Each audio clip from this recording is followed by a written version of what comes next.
প্রিয় শিক্ষার্থী বন্ধুরা, আসসালামু আলাইকুম। আশা করি তোমরা সবাই ভালো আছো। আমিও ভালো আছি। গত 17 মার্চ থেকে শিক্ষা প্রতিষ্ঠান বন্ধ থাকার কারণে আজকে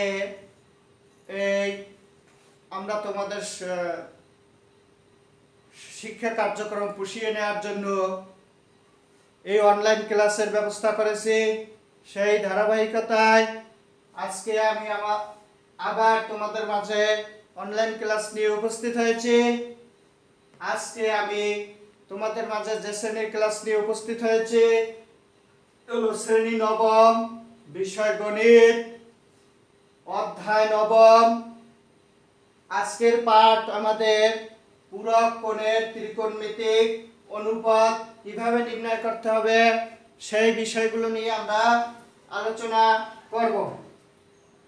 তোমরা সবাই যারা আমার নবম শ্রেণীর শিক্ষার্থী বন্ধুরা আছো, 188 পৃষ্ঠা থেকে এখানে পূরক কোণের ত্রিকোণমিতিক অনুপাত কিভাবে নির্ণয় করা হয়েছে সে বিষয় নিয়ে এখানে দেওয়া আছে। এগুলো তোমরা দেখবে বা আমার সাথে সাথে আমি যে ক্লাসটা এখন নিব এটা দেখলে তোমরা ভালোভাবে বুঝতে পারবে যে পূরক কোণের সাহায্যে কিভাবে ত্রিকোণমিতিক অনুপাত বের করা যায়। যাই হোক, আগে আমরা জানব পূরক কোণ কাকে বলে। তাহলে দুইটি কোণের পরিমাপের সমষ্টি যদি 90 ডিগ্রি অপেক্ষা দুইটি কোণের পরিমাপের সমষ্টি যদি 90 ডিগ্রি হয় তাহলে একটি অপরটি কি হবে? পূরক কোণ হবে। ধরো এখানে আমি দুইটি কোণ লিখি, যেমন একটা হলো 30 ডিগ্রি আর একটা হলো 60 ডিগ্রি। তাহলে এখন এই দুইটা কোণের যোগফল 90 ডিগ্রি। তাহলে দেখো আমি যদি বলি 30 ডিগ্রি কোণের পূরক কোণ হবে 60 ডিগ্রি, আবার 60 ডিগ্রি কোণের পূরক কোণ হবে 30 ডিগ্রি। তাহলে আমরা কি পেলাম যে দুইটি কোণের এই দুইটা কোণের যোগফল 90 ডিগ্রি এর সমান। তার মানে এই যে দুইটা কোণের একটি অপরটি পূরক কোণ, এটা হলো পূরক কোণ। এরপরে আমাদের জানতে হবে যে সূক্ষ্ম কোণ কাকে বলে। এটা আশা করি তোমরা আগে থেকেই জেনে আছো। আমি আবার বলছি যে সূক্ষ্ম কোণ হলো 90 ডিগ্রি অপেক্ষা ছোট কোণকে বলা হয় সূক্ষ্ম কোণ। এবার আমি তোমাদের পূরক কোণের ত্রিকোণমিতিক অনুপাত নির্ণয় করব। এর জন্য আমি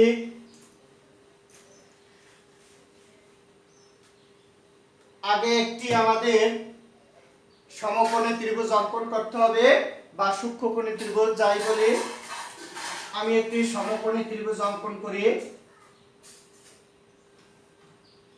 বা আগে আমি সূক্ষ্মকোণী ত্রিভুজটা আঁকলাম।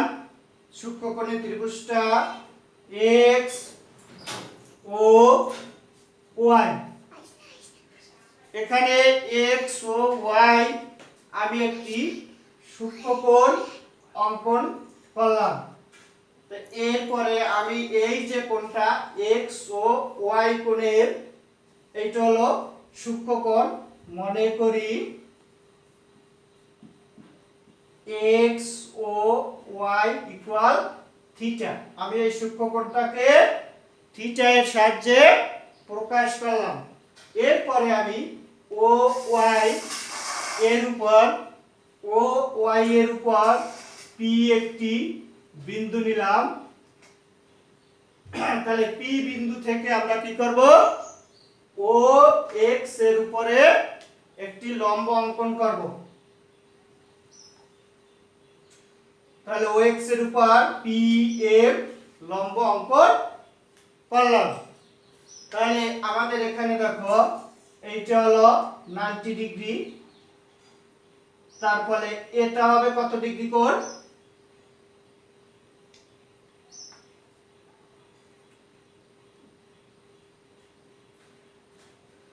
তাহলে এই কোণটা হলো 90 ডিগ্রি, তার মানে এটা সমকোণ। তাহলে আমরা জানি একটি ত্রিভুজের যে কোনো ত্রিভুজের তিন বাহুর সমষ্টি 180 80 ডিগ্রি বা 180 ডিগ্রি, তার ফলে এইটা যদি থিটা হয় তাহলে এইটা হবে কত? কারণ এইটা 90 ডিগ্রি, তাহলে এই দুইটা কোণের যোগফল আমাদের 90 ডিগ্রি হতে হবে। এই কোণ এই কোণ, তাহলে এইটা আমরা লিখতে পারি 90 degree,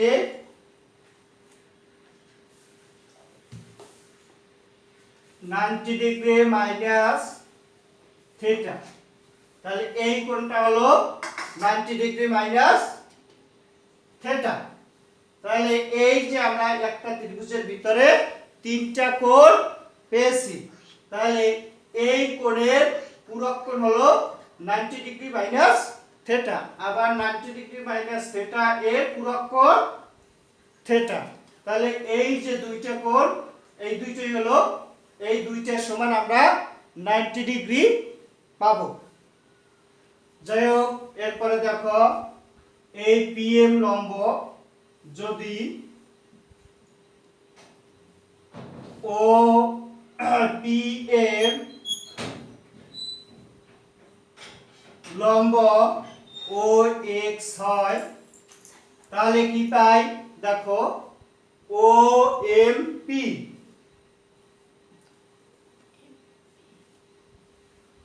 it is equal to 90 degree, আবার POM equal to theta এবং OPM এটা হলো 90 ডিগ্রি মাইনাস থিটা। এটা আবার কিভাবে আসছে এটা আমি এখন তোমাদেরকে দেখাবো। তাহলে আমরা জানি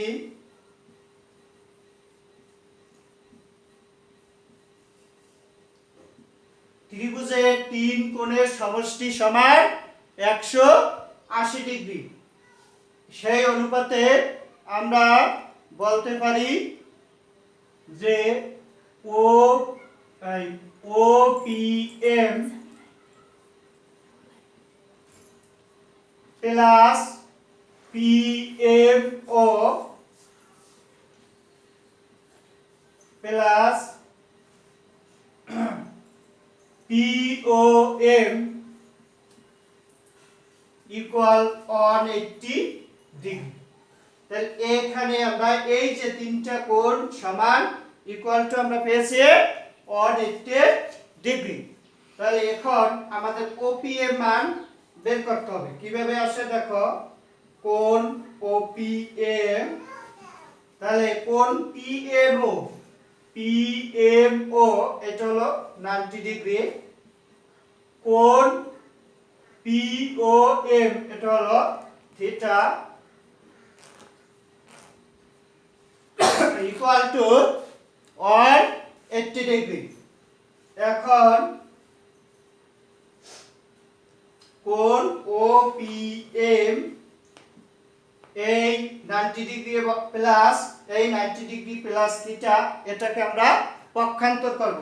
তাহলে কি আসে, এখানে আগে লেখো 180 ডিগ্রি মাইনাস 90 ডিগ্রি, আর এখানে হবে মাইনাস থিটা।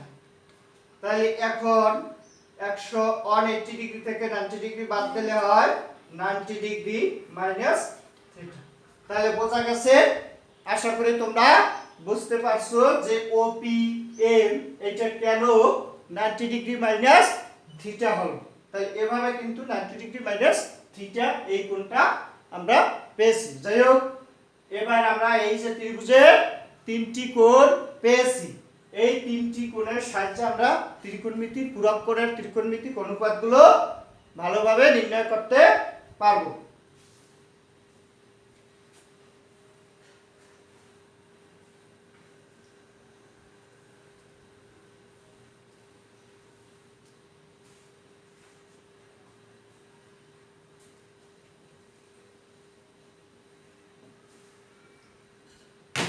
তাহলে প্রথমে আমরা জানি 6টি অনুপাত আছে ত্রিকোণমিতিতে, 6টি অনুপাত। তাহলে প্রত্যেকটি পূরক কোণের ত্রিকোণমিতিক অনুপাত আমরা এখন নির্ণয় করব। প্রথমে আমরা যদি এই কোণ ধরি তাহলে কি হয় দেখো, sin থিটা ইকুয়াল টু এই কোণের জন্য এটা হবে লম্ব, এটা হবে ভূমি, এটা লম্ব এটা ভূমি, এটা অতিভুজ। তাহলে সাইন এর বেলায়, সাইন থিটা এর বেলায় আমরা কি পেয়েছি? সাইনের বেলায় আনুপাতিক সূত্র পেয়েছি লম্ব বাই অতিভুজ। এখানে R2 আছে। এর আগে আমি এই তিনটা বাহুকে আমি তিনটা জিনিস দিয়ে নামকরণ করে নেব। এটা হলো ভূমি, ভূমি হলো A, লম্ব B আর অতিভুজ ধরলাম C। তাহলে এখন দেখো সাইন থিটা এর বেলায় লম্ব বাই অতিভুজ। তাহলে লম্ব কি? PM, অতিভুজ OP। তাহলে PM সমান আমরা পেয়েছি B, OP সমান পেয়েছি C। এরপরে cos থিটা, cos এর বেলায় আমরা কি? ভূমি বাই, cos এর বেলায় আমরা কি করব? ভূমি বাই অতিভুজ। তাহলে ভূমি OM, ভূমি OM আর অতিভুজ OP। তাহলে OM সমান আমরা কি পেয়েছি? কি ধরে দিছি? A। আর এবং OP সমান পেয়েছি C। এরপরে tan, তাহলে tan থিটা এর বেলায় কি হবে? লম্ব বাই ভূমি। তো লম্ব PM আর ভূমি OM। তাহলে PM হলো B, OM হলো A। এখন এই যে তিনটি অনুপাত আমরা পেলাম, এই তিনটি অনুপাতের আবার বিপরীত তিনটি আছে। তাহলে এই তিনটাকে যদি আবার বিপরীত করি, যেমন ধরো সাইনের বিপরীত পেয়েছি আমরা কোসেক। তাহলে কোসেক থিটা সমান লিখতে পারি এই সাইনের মানটাকে আমরা এইটাকে কি করতে পারি? বিপরীতকরণ করলে পাই আমরা কোসেক, মানে C বাই B। তাহলে এটাকে আমরা কি পাই? C by B। এরপরে cos এর বিপরীত sec। তাহলে sec এটাকে আমরা লিখতে পারি C বাই A। এরপরে tan, tan এর বিপরীত হলো cot। তাহলে cot সমান আমরা লিখতে পারি A বাই B। এই আমরা 6টি অনুপাত আমরা থিটা কোণের জন্য পেলাম। 6টি অনুপাতের মান থিটা কোণের বেলায় এই থিটা কোণের জন্য আমরা পেয়েছি। এরপরে আমরা এই 90 ডিগ্রি মাইনাস থিটা অ্যাঙ্গেলের জন্য আবার 6টি অনুপাত বের করব, পূরক কোণ বের করব। এই জন্য আমি এখন দেখো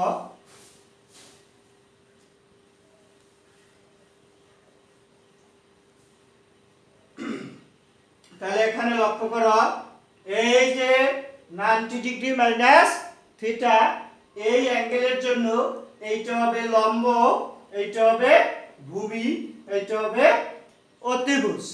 তাহলে আমি এটাকে লম্ব লিখলাম, এটাকে ভূমি, এটাকে অতিভুজ।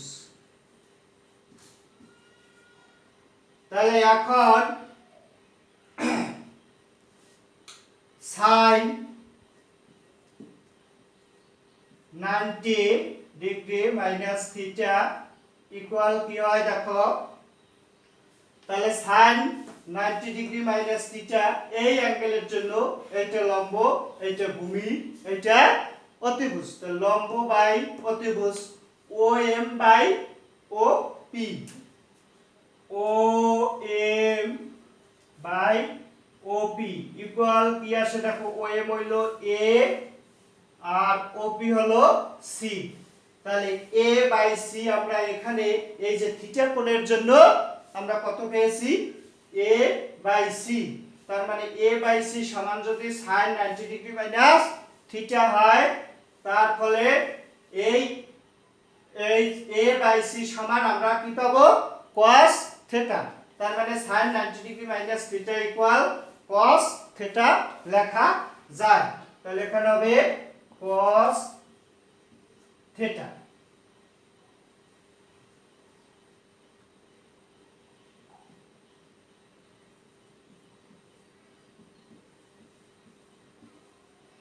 তাহলে sin 90 ডিগ্রি মাইনাস থিটা এর পূরক কোণ হলো cos থিটা। এরপরে আবার যদি আমরা cos এর বেলায় যাই, cos থিটা ইনটু cos, এখানে থিটা হবে না, 90 ডিগ্রি মাইনাস থিটা, এইটা কি হবে cos 90 ডিগ্রি মাইনাস থিটা, এইটা ভূমি, এইটা অতিভুজ, তাহলে ভূমি বাই অতিভুজ, তাহলে ভূমি পি এর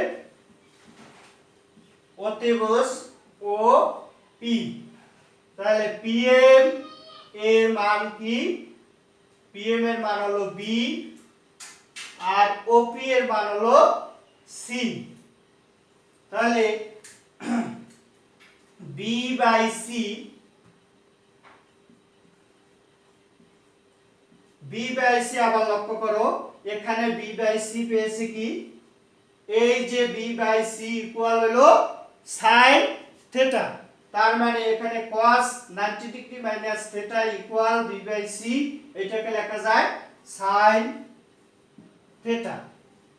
তাহলে cos 90 ডিগ্রি মাইনাস থিটা এর পূরক কোণ sin থিটা। এরপরে tan,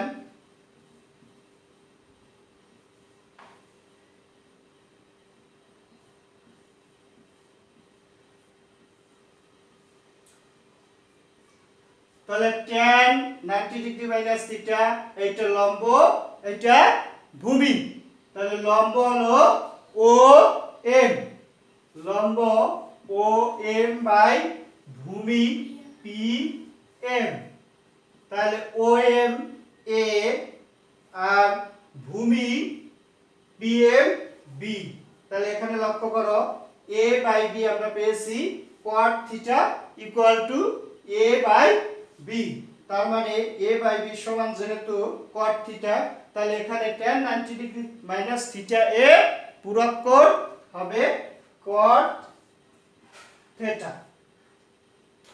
এই আমরা পেলাম tan 90 ডিগ্রি মাইনাস থিটা এর পূরক কোণ cot থিটা। এভাবে আমরা এই তিনটারও পূরক কোণ আমরা নির্ণয় করতে পারি। যেমন ধরো cosec 90 ডিগ্রি মাইনাস থিটা, তাহলে এটা কি হবে, কোসেকের আনুপাতিক সূত্র আমরা জানি লম্ব বাই অতিভুজ, তাহলে কোসেকের বেলা হবে মানে সাইন এর সমান হলো লম্ব বাই অতিভুজ, তাহলে কোসেক এইটার জন্য এই 90 ডিগ্রি মাইনাস থিটা অ্যাঙ্গেলের জন্য এইটা লম্ব, এটা ভূমি, এটা অতিভুজ, সেটা তো জানি, তাহলে কোসেক 90 ডিগ্রি মাইনাস থিটা হবে অতিভুজ বাই লম্ব, অতিভুজ বাই লম্ব, তাহলে অতিভুজ ওপি আর লম্ব ও এম সমান আমরা কি পাই, ওপি হলো সি আর ও এম এর মান হলো এ, তাহলে সি বাই এ, দেখো সি বাই এ ইকুয়াল আমরা পেয়েছি এই যে এটা মানে sec থিটা, তাহলে এটাকে আমরা লিখতে পারি sec থিটা। কি পেয়েছি দেখো আবার, cosec 90 degree minus theta equal to আমরা পেলাম sec থিটা, তাহলে cosec 90 ডিগ্রি মাইনাস থিটার পূরক কোণ sec থিটা। এরপরে sec 90 degree minus theta equal two, তাহলে sec সমান হবে ভূমি বাই অতিভুজ, তাহলে এই ভূমি এটা অতিভুজ P M by O P, তার মানে এখানে পি এম হলো, পি এম এর মান হলো বি আর ওপি এর মান হলো সি, তাহলে বি বাই সি আবার কোথায় পাইছি, B by C, B by C দেখো এই যে এখানে, এই B by C equal to আমরা পেতে পারি sin থিটা, তাহলে sec 90 degree minus theta equal আমরা পূরক কোণ পেতে পারি sin থিটা। এরপরে আরেকটা আছে tan cot theta, cot 90 degree minus theta কি হবে, এটা আমি এখানে লিখি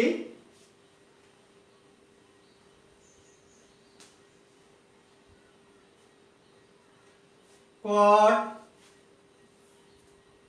90 ডিগ্রি মাইনাস থিটা।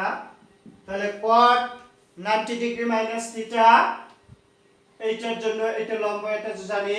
তাহলে ভূমি বাই লম্ব, কটের বেলায় কি হয় আনুপাতিক সূত্র ভূমি বাই লম্ব। তাহলে ভূমি PM আর লম্ব OM। তাহলে হবে কি, তাহলে দেখো এখানে হয় PM হলো B আর OM হলো A। তাহলে B বাই A ইকুয়াল আমরা পেয়েছি A, tan theta equal to আমরা পেয়েছি B বাই A। তার মানে এই B বাই A সমান tan থিটা লিখতে পারি। তাহলে দেখো cot 90 degree minus theta equal two tan theta. তাহলে cot 90 ডিগ্রি মাইনাস থিটা পূরক কোণ tan থিটা। তাহলে আমরা প্রত্যেকটা অনুপাতের পূরক কোণ এই পেলাম। আশা করি তোমরা এগুলো ভালোভাবে বুঝতে পারছো এবং এগুলো আমাদের গাণিতিক সমস্যা সমাধান করতে কাজে লাগবে। তোমরা ভালো করে বাসায় বসে এগুলো আমার ক্লাসের সাথে মিলিয়ে নেবে এবং দেখবে। আজকে আমি এই অনলাইন ক্লাস এখানেই সমাপ্তি ঘোষণা করব। তোমরা ভালো থাকো, সুস্থ থাকো, সুন্দর থাকো এবং আমি যে এই টিউটোরিয়ালটি আজকে তোমাদেরকে দেখালাম এইটা ভালোভাবে প্র্যাকটিস করবে বাসায় বসে। ধন্যবাদ সকলকে।